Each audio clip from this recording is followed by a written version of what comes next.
नमस्कार, मी ॲडव्होकेट विशाल मोहिते आपल्या सर्वांचं विमर्श विथ विशालमध्ये स्वागत करतो आणि हा माझा विमर्श विथ विशालचा हा शेवटचा व्हिडिओ आपल्या समोर मी सादर करीत आहे। इलेक्शन संपली तरी आपले व्हिडिओ थांबणार नाहीत। विविध सामाजिक प्रश्नासाठी एक राजकीय विश्लेषक म्हणून या मतदारसंघासाठी असेल किंवा सांगली जिल्ह्यासाठी असेल किंवा संपूर्ण महाराष्ट्रासाठी असेल किंवा देश आणि आंतरराष्ट्रीय विषयाला घेऊन मी तुमच्यासमोर नक्कीच येईल। कारण आपला हा संबंध तुटता कामा नये।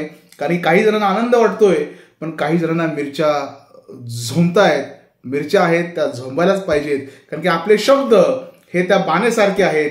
जे योग्य आहे ते सत्य आहे आणि सत्य हे सत्य असतं, ते झोंबणार असतं। त्यामुळे सत्य आता जरी थोडंसं कठीण वाटत असेल परंतु ते अपराजित असतं। सत्याला मरण नसतं। आपण सत्य मांडायचं, सत्याची बाजू आपल्यासमोर मांडायची। परंतु मी आपल्या सर्व मतदारांचे धन्यवाद या ठिकाणी व्यक्त करतो की आपण प्रचंड क्षमतेने बाहेर पडलं तर एक चांगलं वोटिंग या पलूस कडेगाव मतदारसंघात करू शकलात आणि त्या वोटिंगमुळे सर्वांच्या आशा उंचावलेल्या आहेत। मतांची टक्केवारी वाढलेली आहे। विशेष करून धन्यवाद देतो प्रबोधन मंच म्हणून जे या संपूर्ण मतदानासाठी मतदारांची टक्केवारी काढण्यासाठी बाहेर पडलं होतं। त्या प्रबोधन मंचाचं मी मनपूर्वक अभिनंदन व्यक्त करतो। लोकजागरण मंच म्हणून अशी एक संस्था की ज्याने जास्तीत जास्त मतदारांची टक्केवारी वाढावी यासाठी प्रयत्न केले, मी त्याचंही अभिनंदन करतो। म्हणजे वैचारिक बैठका असतील, छोट्या बैठका असतील, पत्रक वाटप असतील, अशा विविध प्रकारचे उपक्रम किंवा पत्रक वाटप असेल आणि 100% देशासाठी मतदान करा असे एक वैचारिक अभियान त्यांनी राबवलं।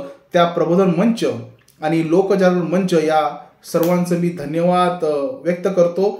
अतिशय चांगल्या प्रकारे मतदान केंद्रावरती येण्यासाठी बूथ मॅनेजमेंटसाठी सर्वांनी प्रयत्न केले आणि ते प्रयत्न यशस्वी झाल्याचे दिसून येत असून अतिशय योग्य म्हणजे असले वृद्ध असतील, ज्येष्ठ नागरिक असतील, अपंग असतील, रुग्ण असतील, दिव्यांग असतील, अपघातग्रस्त असतील किंवा अंतरुणावरती खिळलेले असतील, त्या सर्वांना बाहेर काढून मतदानासाठी प्रोत्साहित केलं आणि चांगल्या प्रकारचं मतदान या सांगली जिल्ह्यामध्ये विशेषतः पलूस कडेगावमध्ये तुम्ही घडून आणलं।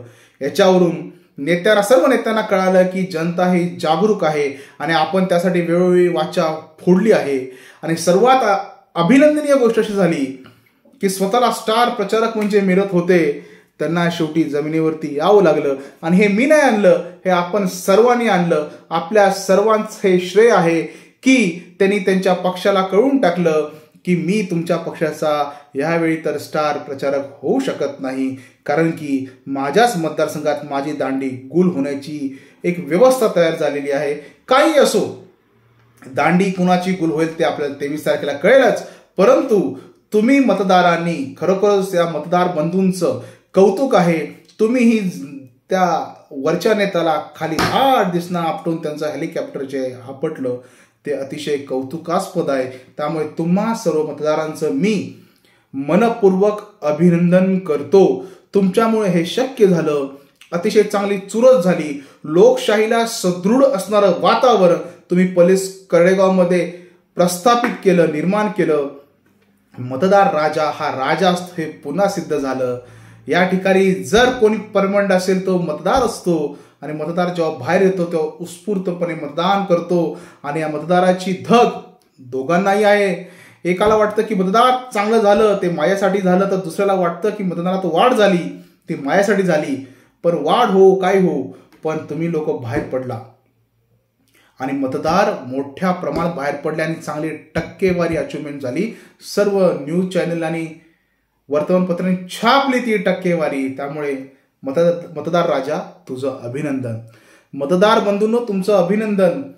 काय व्हायचं ते होते, पण आपण बाहेर पडलो, आम्ही जागरूक आहोत, बाहेर पडू शकतो, मतदान करू शकतो आणि माझ्या एका मताची किंमत ही अतिशय जास्त आणि योग्य आहे आणि ती किंमत एखादी नोट ठरवू शकत नाही। याचं उत्कृष्ट उदाहरण दिलं। कोणत्याही आमिषाला आपण बळी पडलो नाही, बाहेर आलो। ज्यांना आमिष दाखवली होती त्यांच्या दांड्या गुल होतील अशी अपेक्षा व्यक्त करतो। मतदार राजाचा मी धन्यवाद मांडण्यासाठी हा खास व्हिडिओ तयार केला आहे, पण मी कुठेही जाणार नाही।